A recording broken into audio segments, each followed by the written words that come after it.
ummi 33 da gfresh alamin da mox yahaya wanda aka fi sani da yy sun kuma haduwa yau sun kara an yi hirar batsa da shi da ummi 33 subhanallah. Ku biyo mu samu ku bidiyon ku kalla. Da kyamara gaskiya ni gida na ba ta zai yi kowa sai ta bude kyamara. Wani gida babu filta saboda ba da Wai ka gaya mushi ba za mu buɗe fuskokin mu ba wannan abu ai sai kowane gida da kowa da gidan shi. Program ɗin da ake a can ai ba shi ake a nan ba. Yanzu za mu buɗe fuskokin mu. Ai ku yana irin marasa wayo ne. Ai in zaki sa kaya ki buɗe fuskan ki bana. Shine. Ai inda nake ba wuta. Kuma baya yiwuwa a ce kowa ma sai ya kawai dai mutum zai buɗe fuskar dai amma in mutum ya buɗe fuska ummi ni har na fara shirin bacci ya fi samun abin da ya kamata ya fi samu a kan lai shine maganar gaskiya. Ni wallahi ni na fara shine maganar gaskiya in bai ki buɗe ba ya kawai ana share ki ne kawai. Ina kai ba ni da shi gida na ko ki buɗe fuska ba ana samu kuci.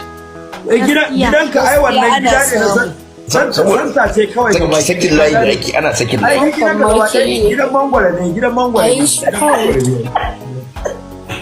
gidan mangwara da bushe ne. gfresh wai ya fi wai america iskanci.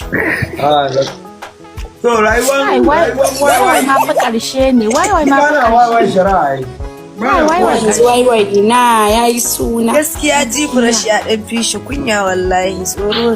Ai wai ƙarshe ne. Shi wannan baya jin tsoro wallahi ya rika.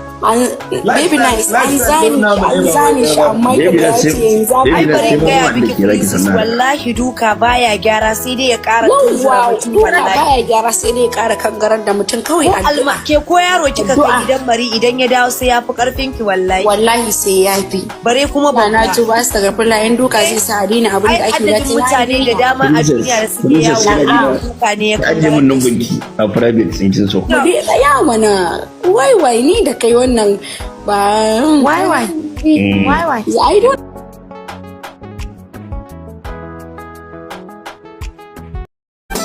Albishir TV tashar sahihin labarai na gaskiya.